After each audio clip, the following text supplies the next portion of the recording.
Welcome back to the Pleb Underground. I am your host, Coin Icarus, and we are going to take a look at some pretty funny stuff that's going on. Yesterday started off as a pretty good day, right? We saw the 123K all-time high, right? It was, well, I shouldn't say all-time high, just new high, right? Because this is all price discovery. And it seemed like we couldn't do anything else besides continue to go up. And then, of course, Bitcoin does what it does best, and it humbles a whole lot of us. Anyways, the stuff we are going to talk about today, apparently the ECB has decided to revive their art contest. So we're going to take a look at that. Is retail really coming back to Bitcoin? Some of the shill accounts want to make you think that retail investors are showing up to buy Bitcoin. I'm not really convinced about that. We're also going to take a look at the idea of some supply shock, right? Because supposedly, and this is what I was told already 7-8 years ago, right? Because Bitcoin is a finite asset, eventually we're going to incur a supply shock, right? Which of course is going to make Bitcoin go to, millions and millions of dollars. It's all about supply shock. And yet every single time we hear the story that there isn't that much Bitcoin on the exchanges, the price goes up, right? The exchange goes up, and miraculously, Bitcoin somehow makes it to the exchange to be sold. I know it sounds crazy, but that's what's happening. Anyways, and we're also going to pay a little tribute here to Dave Portnoy, because this guy just can't catch a break. Anyways, before we dive into all that stuff, you guys know the deal. We're going to show some love to the Pleb Underground sponsor, and we will be right back. Pleb Underground is sponsored by Archimedes Emporium. Discover the pinnacle of precision engineering, starting with their Bitcoin logo wall clock, meticulously machined in Maine from a solid block of aerospace-grade aluminum, ensuring unparalleled durability and performance. Experience the difference of a product made without compromise. Head on over to Archimedes Emporium. Okay. Listen. Sometimes we do these stock shows, and I literally stent my. Okay. Before we totally dive into this one, the people who have no idea who Dave Portnoy is, he has been probably one of the worst public characters attempting to buy and hold Bitcoin. Last cycle, I believe he fell for SafeMoon. Another time, I believe he sold Bitcoin at the bottom. Now, of course, some people could say, hey, Phil, that none of that stuff is really true. He's really just engagement farming. That might be accurate, right? He may just be engagement farming, but nevertheless, I don't buy it. I'm not 100% sure that he's just engagement farming, because I'm a human too. And I understand that I make stupid decisions and stupid mistakes. So why would I look at another human objectively and think that they are somehow not making stupid mistakes and stupid decisions? Anyways. Stock guy, my finance guy, it's like, we talk every day about stocks. We should just shut up and bought Bitcoin.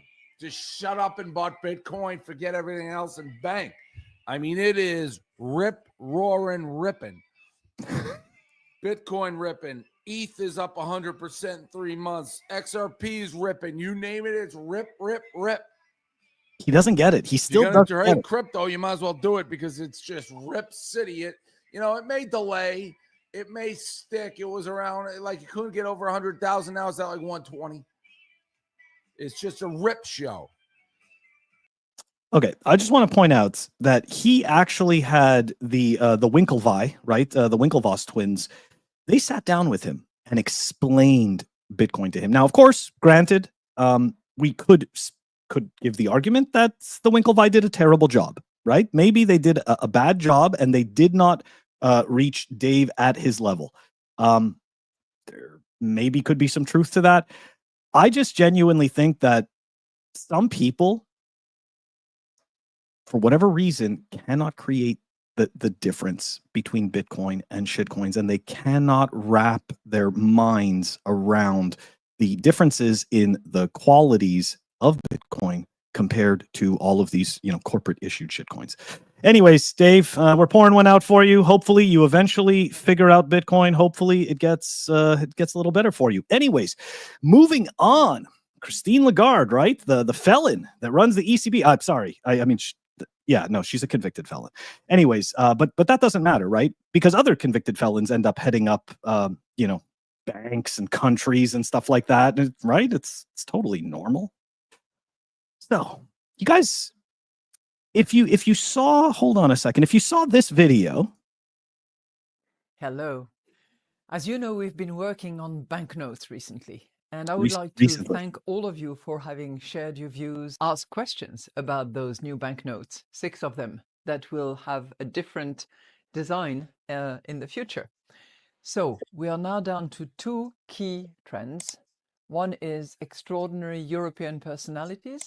The other one is beautiful rivers. We are today launching the design phase. So if you are European, residing in Europe, you are mostly welcome to submit your idea, your design. You're mostly welcome. So I guess that depends on them. It's not everybody. Not everybody's welcome. You're just mostly welcome. Fine. Creativity is welcome. Imagination is welcome. And there will be a very thorough selection process to make sure that we have the best possible design, depending on the ultimate choice that will be made. Okay. So you might think to yourself, how long does it take for an art contest to complete? And then for the people who have been in this space for, we'll say at least 4 years, you might be thinking to yourself, didn't I already see this happen? Didn't they already play this game of trying to get everybody involved in a picture drawing contest? Yes, they did. Yes, they did. Back in 2021. Okay. Planning to redesign the Euro banknotes. Almost 20 years have passed. And guys, this was already 4 years ago. The things she's talking about right now, okay? Things she's talking about right now was supposed to be completed last year. I want you to really think about what these people do for a living. They're not even able to, it took them 4 years to figure out that they need somebody else to draw the banknote. What the fuck have they been doing for 4 years? Don't you wish you could kind of offset your job to somebody else? Be like, you know what? I don't know how to do this. Maybe you could just kind of do this for me. I'll set up a contest. I'm completely mind blown. We totally live in I shouldn't say I'm mind blown because we live in a clown world. I know we live in a clown world. I guess sometimes I get even I get a little discouraged at how much clowning there is going on. Anyways, all right. ECB down bad. Dave Portnoy can't catch a break. Okay, so next up, right? Next up, here we go. It's a post from Bitcoin Archive. Retail investors are buying more Bitcoin than miners can produce. Shrimps, crabs, fish, all stacking 19,300 BTC per month, while miners only release 30. And you know what? I love this stuff, right? Of course, this sounds great. I gotta be honest with you though. I am not 100% sure that retail is really coming back. And I know I've seen some posts going around, right, of people saying, I think Mr. Hoddle put this one out, like he's not getting any phone calls, right? There's no phone calls from his normie friends or anything like that. In all fairness, I got phone calls before we got to 100K. That's when I got phone calls. Since we've crossed that magic number, there's no phone calls. But I just think that it is the unit bias, unfortunately, right? Like we can try to frame this as Satoshis and there's going to be 2.1 quadrillion and all of this stuff. Nobody cares. It honestly doesn't work. And I think John Radcliffe over here. So he's a fellow Bitcoiner that I know he moved out. I believe he told his whole story. He moved out to Hawaii and everything like that to help his son or help his daughter. Anyways, I think he had a pretty good take on this. So we're gonna go over it.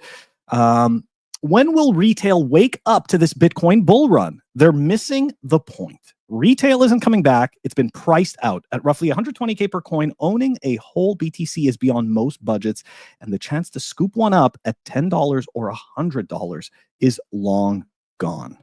Retail demand was always fueled by stories of tiny stakes turning into fortunes. And guys, this is why people fall for the shitcoin narratives, right? This is exactly why people fall for it. It's because of the smaller number go more moon.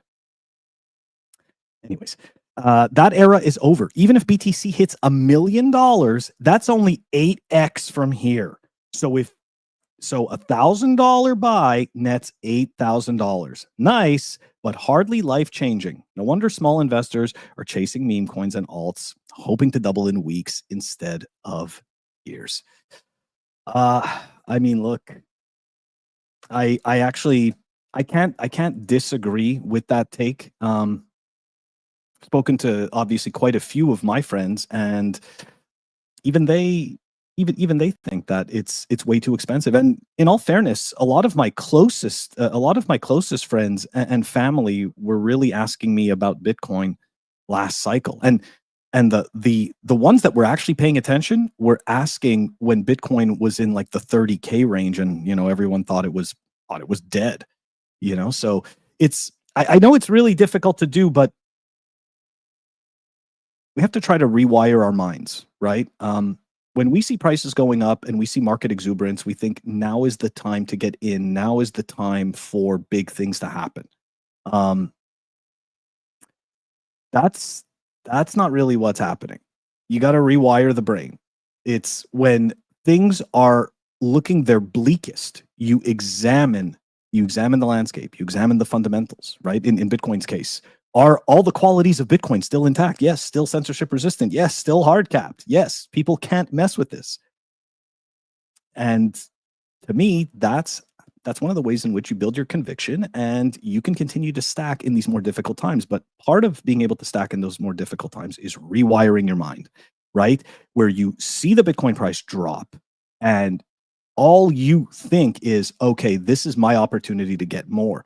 You don't want to be looking at it after it goes up 15, 20K and being like, right, this is my opportunity to get more. Guys, human behavior is fickle, right? We're not just one steady, constant happiness all the way through, right? Our moods fluctuate, right? The what we think, it fluctuates, right? Sometimes we think positive things, sometimes we think negative things. I mean, if you think for a second that markets aren't impacted by that type of stuff, sorry, they are. Anyway, so yeah, I'm not convinced that retail is coming back. I do agree with John that it is. I do think that it is the institutions. Now, that's not saying that there aren't going to be retail buyers of it, right? Like, in all fairness, I hate comparing it to Berkshire Hathaway stock, but right, Berkshire Hathaway is like what, $500,000 per share, $750,000 per share, and of course, you'd say there's no retail purchasers of Berkshire. I'm sure there are some. There are a few, right? Obviously not as many as maybe the mom and pop home offices, right? Or some of the bigger investment houses. So it's just something to think about. It's not that retail's totally dead. It's just that it's not going to be the flurry of retail buyers that we think. Okay, on to the final story. So one thing that we absolutely love in this space is to imagine the scenario of a supply shock. Not only is the supply shock happening, it is imminent, right? Like it's one day to the next. There's not enough Bitcoin being produced. All of these companies are buying Bitcoin. There's no way that there's enough Bitcoin to satisfy this demand. And by doing this, we extract our brains from our heads and we pretend that the Bitcoin price never goes up. Right? Like we just, and I understand, people are like, well, it's not the Bitcoin price went up. It's that the dollar went down. Whatever mental gymnastics you're doing. The point is that to the average, right? To us humans, we see the number going up and we see the price going up. So what do you think happens when the price goes up, right? What do you think happens when somebody can all of a sudden, and again, I'm not saying that this is what you should do with your Bitcoin, but what if they decide they want to pay off their house? What if they decide that they want to pay off their a bunch of loans or something like that? What if they decide they want to do whatever the hell they want to do, right? One of those things that sometimes motivates people to do that is the exchange rate, of Bitcoin. Okay, it's no surprise. And it shouldn't be a surprise. So, supply shock, right? We're sitting at like 120K. And then what do we have? That's always the Bitcoin OGs with 80,000 Bitcoin seems to be selling. Oh my God, no way. So you're saying that the price goes up and people now, as a result, end up having more material opportunities and they're selling some Bitcoin to be able to take advantage of those opportunities? Say it ain't so. Say it ain't so. And of course, I saw a bunch of posts, from people crying about how this is all going to Bybit and Binance and, oh yeah, CZ's dumping on the market and all this stuff. Guys, you don't need to tell yourself imaginary stories. Okay. I think all of us do it, right? All of us tell ourselves imaginary stories. The reality is that as the price is going up, okay, and as people see monetary material freedom happening in their lives in real time, okay, they're going to move some Bitcoin to exchanges and they're going to sell it. Okay. So this whole idea that we're going to have this massive supply shock or that it's happening, I just don't buy it. I don't buy it for a second. But hey, if it actually happens, then great. But I just think it's nonsense. Anyways, guys, that's it for today. Hope you enjoyed the show. I'm going to catch you tomorrow. Peace.